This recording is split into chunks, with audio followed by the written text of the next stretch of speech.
Zdravej, kak si? Sorry, but I'm not Bulgarian, so I don't understand. That's a funny thing. Oh, I did not know. Yeah. Well, this is Ronnie Romero from the Bulgarian band Intelligent Music Project. Hello and welcome. Hello, thank you. So where are you from? I was born in Chile, in South America. Oh, cool. But the last 12 years I was living in Spain, and then I moved to Romania. Yeah. Wow. But you understood my Bulgarian introduction, did you? It's okay. I understand Bulgarian, but I don't talk. Yes, great. So you are part of the Bulgarian group Intelligent Music Project. So first of all, how excited are you to go to the Eurovision collection? We are very excited. For us, it's a completely new adventure and new, like something totally different of what we did so far. With the band, it did already like 7-8 albums. I joined the band 4 years ago almost. We did a lot of shows. We did a lot of recordings. We did a lot of video clips. But we never been in this situation of to go to Eurovision, which is something totally different from the rock world, let's say. So we are very excited. It's everything is new for us. We are like even when we are not that young, we are feeling like we are teenagers. Yeah, but it's also competition where you compete with other singers, other countries. Are you familiar with competing or? Not personally, not me, but for example, our backing vocalist and second guitar player Slavin, he won the X Factor here in Bulgaria some years ago. So he is more used to it. And Stunji, the drummer, he was 2 times already in Eurovision before, so they're more used to it. I'm just a musician who started my career 10 years ago in some bands, so everything is new for me. Yes, Stoyan has made great experiences. He made a 5th place and a 12th place in the semifinal with Eliza Tudorova. We all like that very much. So did he give you any advices, or will he guide you through the Eurovision process with all the rehearsals? Yeah, for him, he always saying, you need to take this like opportunity to to have fun and to experience something great, which is Eurovision. I think there is no advice of what it happens before, because Eurovision is developing and changing every year anyway. But he was saying all the time, like, just go there, have fun, enjoy, and try to make the people happy with your music. I don't know if you know that the United States also having a similar show called the American Song Contest. Yeah. And this is also being thought of doing this in South America. Yeah, I saw it. Yeah, what do you think of it? I mean, I think obviously there will be nothing like Eurovision anywhere, because it's a regional thing, and it's. I think this is the 66th edition, actually. Yes, right. So it's hard to get the level of this competition. Probably the most important music event in the world. But anyway, it's good to have similar things all over the world. I think that people get more used to it, to the concept, and obviously you can get more fans from outside Europe as well to watch Eurovision. So I think it's great. Yeah, it's also great that Australia is a part of it, I must say. Bring a lot of new energy into this competition and kick some established countries out sometimes. So yes. But I think it's an interesting development, I must say. For Bulgaria, it's the 14th time, and they only made it 5 times into the final. Do you think, or do you believe that Intelligent Music Project can do this, to be in the final again? Yeah, we're very confident after the pre-parties we did in London, Amsterdam, and Tel Aviv. because we saw and we felt the reaction from the people who was watching us performing live. And I think that the very, very much people's opinion changed about intelligent music when they saw the band performing live. And also because there is a lot of people that they never watch it and voting Eurovision before, but they're coming from the rock side, especially my fans around the world and around Europe. They're gonna vote for intelligent music. So I am very confident that we're gonna make it to the final.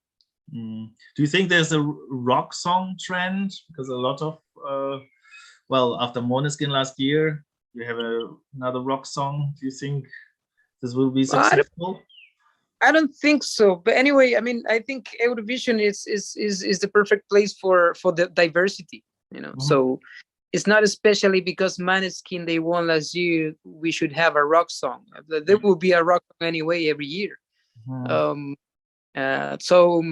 But it's great that Måneskin they did it last year. So it's great. It's good for the rock scene. But I think the people anyway they like rock music. I think as well that intelligent music is a little bit far away from Måneskin style. It's not that kind of rock. It's kind of a different way of direction in the rock scene. But anyway, I think it's great. The people nowadays, they're not looking too much into the style of music, but more into the entertainment for the eye and the performance and lights and everything. So I think anyway we have the chance. Anyway, I mean, also the level this year for the competition is very hard. So, but we're confident to make a good job, and we're gonna make the people from Bulgaria feel proud.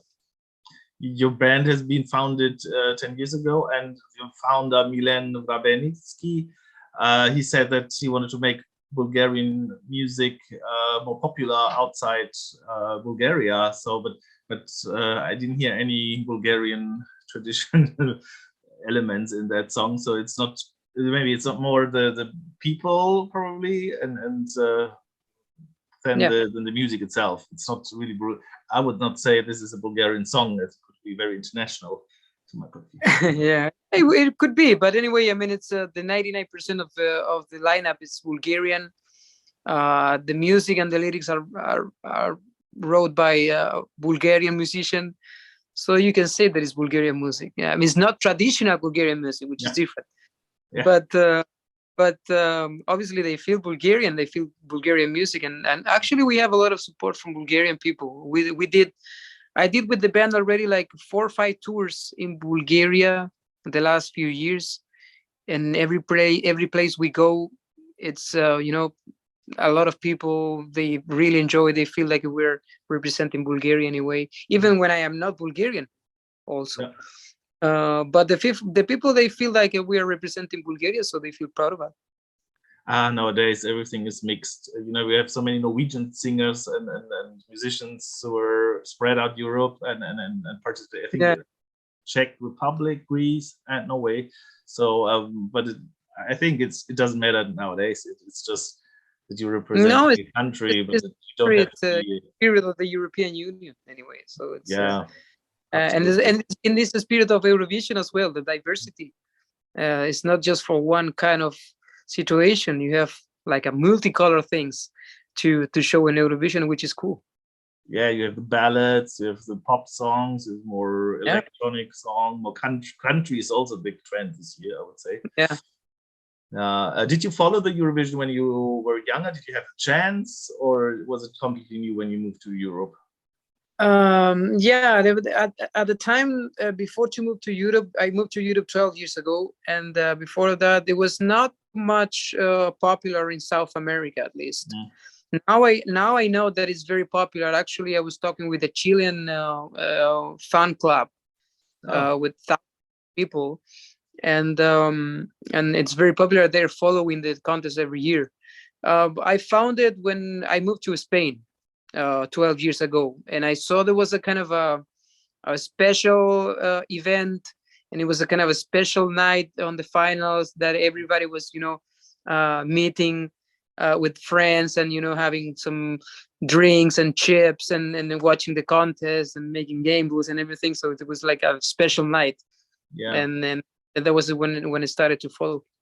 yeah, a lot of people who were watching the show when they were children, they were fascinated, and they stick to it somehow. And it really has become a tradition in Europe, even in Australia. Yeah. Do you think, well, because of all the different music styles and moods, I think there are also sad songs this year, because we have also sad problems in the world nowadays, the war in Ukraine and everything. Do you think that this will have an impact on the results or on the atmosphere in Turin? It will for sure. I mean, the music is moved by the feelings, and especially from the people who is listening, not only the performers, obviously, but for the listeners, is very important, the moment or specific moment of their lives when they're listening music. So of course it's going to be very, very related with the times we're living nowadays, but also it's a good chance for the musicians to understand that we have a responsibility as musicians to make the people happy a little, after the pandemic and during the pandemic, and then now with the war situation, there was a lot of people suffering, and there is a lot of people still suffering, and not only with the situation of Ukraine, of course, but also still with the pandemic, and many other things that happen in the world nowadays. The times we're living are very, very crazy. So we need to understand that we have the responsibility to make the people disconnect from reality, at least for a moment, and to make them happy and to tell them that everything's going to be okay. So I think Eurovision is the perfect chance for everybody to be together as a community, and to show to everybody that everything is going to be okay, and and to enjoy a little, because I think of everybody, we deserve to have a little happiness and a little joy at least for 2 weeks. Yeah, and you can play in front of a full house. It will probably be a full house. It will definitely be a full house. The atmosphere is eclectic. It's really something, I don't know. We saw it on a scale in the pre-parties, especially in Amsterdam and Tel Aviv, and the people they were waiting for this. They were waiting for this moment to be there, to enjoy with the people, and the most important thing, that they were not especially waiting for one style of music or one kind of artist or one specific artist. They were enjoying every performance, so that's great. There's no loser on stage. That's what we can say, because the fans are always supporting everybody, and that's a good feeling. What plans do you have to go when you go to Turin? Are you going to do sightseeing as well, and going to the Piedmont region, or? Yeah, probably. Since we got the information that all the COVID restrictions were lifted, we will try to make something, and to I mean, I know Italy very well anyway, because I've been there many times, but yeah, we will try to make something, especially with the fans. I think is the moment to enjoy, as I told you before, to enjoy all together, and we will have a lot of work anyway, so because there is a lot of rehearsals and interviews every day and a lot of activities, so it's going to be fun anyway. Yeah, I really hope that you enjoy this, and you can enjoy this, and everything will be nice and happy and without problems. Thank you so much, Ronnie. It was very interesting to talk to you, and we cross our fingers that you reach the final, make a good place, and most of it that you have a good time and make new friends with all the other contestants. Thank you, Rim. Thank you so much. Have a good evening, and bye-bye. Bye-bye. See you in Turin.